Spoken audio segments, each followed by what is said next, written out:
E então lá vem de novo essa história de imposto sobre grandes fortunas. Dessa vez, quem está viabilizando mais esse assalto ao povo brasileiro é o Supremo Tribunal Federal, o STF, a única oposição realmente ativa no país. Os Supremos Ministros estão analisando uma ação direta de inconstitucionalidade por omissão, que foi protocolada em 2019 pelo, adivinha só, PSOL.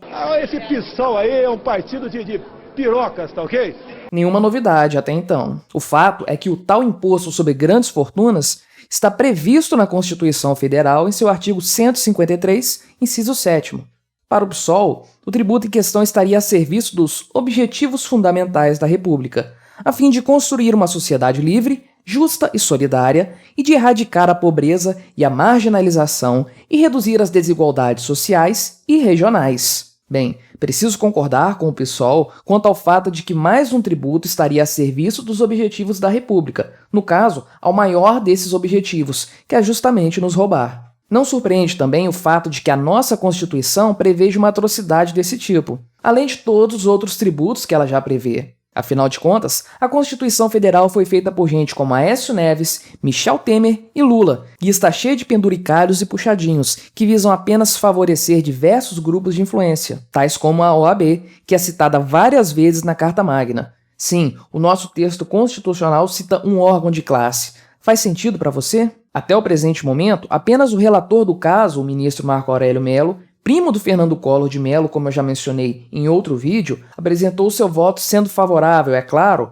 à tal declaração de omissão por parte do Legislativo. Para ele, contudo, não deve ser imposto ao Poder Legislativo um prazo para votar tal questão. Porém, ainda é necessário acompanhar o voto dos demais ministros para sabermos onde isso vai dar. Voltando ao voto do ministro Marco Aurélio, o magistrado defende o imposto sobre grandes fortunas, dizendo que este é um tributo potencialmente não regressivo, capaz de promover a justiça social e moralização das fortunas, amenizando os efeitos nefastos na população mais pobre, além de observar os princípios informadores do sistema tributário nacional, em especial da capacidade contributiva. Tá, né? Só no ano passado foram apresentados 25 projetos de lei no Congresso Nacional visando instituir o imposto sobre grandes fortunas. Ou seja, a ideia de instituir mais esse tributo é recorrente. Em outro vídeo, eu mencionei o fato de que aparentemente grande parte da população é favorável à taxação dos mais ricos. E você sabe bem como funciona a democracia, não é mesmo? A maioria decide a vida da minoria. E como os ricos são sempre minoria em uma sociedade, o resultado é mais do que óbvio. A pergunta que fica, contudo, é: será que a taxação de grandes fortunas daria certo? Em outras palavras, tirar dinheiro dos mais ricos para dar para os mais pobres vai melhorar a vida de alguém? Bem, se você é um libertário, você sabe que, além de ser algo antiético, tributar a população não melhora a vida de ninguém, a não ser, é claro, a de alguns burocratas bem posicionados. Os efeitos mais evidentes de se taxar grandes fortunas são óbvios para todos. Em primeiro lugar, os ricos possuem inúmeras formas de proteger seu patrimônio da sanha estatal, seja transferindo os bens para laranjas, seja levando a grana para outro país, seja utilizando outros artifícios jurídicos dos quais eles dispõem.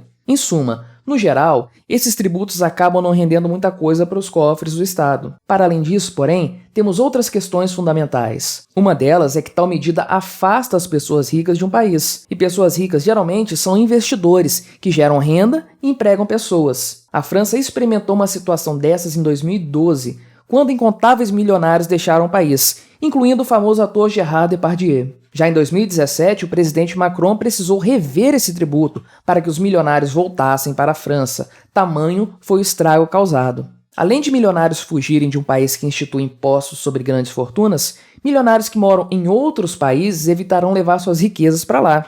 Afinal, ninguém gosta de ser roubado.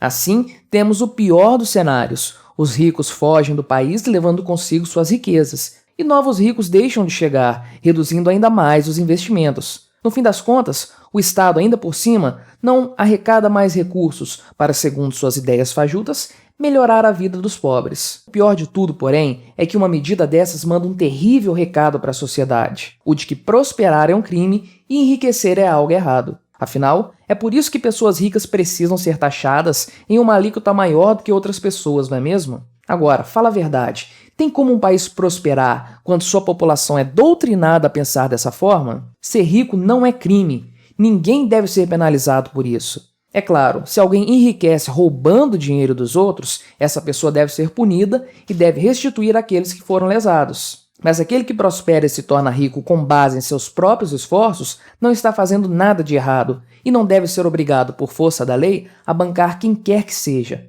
Afinal, estamos falando de propriedade privada, e o respeito a esse fundamento libertário é a base de uma sociedade verdadeiramente justa e livre. Ao contrário do que o Marco Aurélio disse, as fortunas não são imorais se elas forem conseguidas sem o cometimento de crimes. Aquilo que pertence a uma pessoa é seu por direito natural e não pode lhe ser tirado de forma violenta, e não importa o motivo.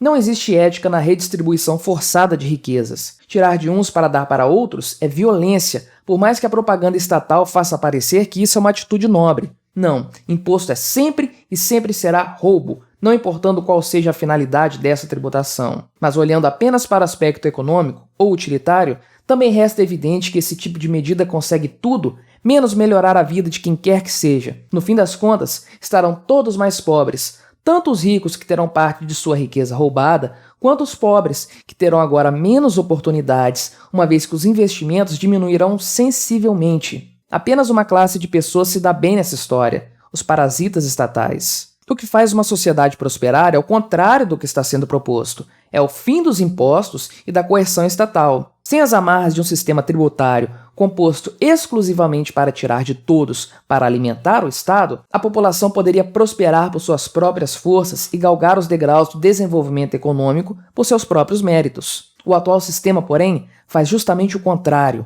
Escraviza a todos, seja do ponto de vista econômico, fazendo com que indivíduos trabalhem para ter o fruto de seu trabalho roubado pelo Estado, seja do ponto de vista moral, obrigando pessoas a depender do Estado para ter um mínimo de dignidade. O debate político deveria se pautar na redução de impostos e não na criação de novas formas de tributação. Não é a riqueza dos ricos que dificulta a vida dos pobres. O que dificulta mesmo são os absurdos 33% de impostos cobrados sobre os medicamentos, os quase 30% sobre a energia elétrica e os inacreditáveis 44% de impostos cobrados sobre o preço da gasolina. É assim que, bocada a bocada, o Estado come toda a renda do brasileiro, especialmente a do brasileiro mais pobre.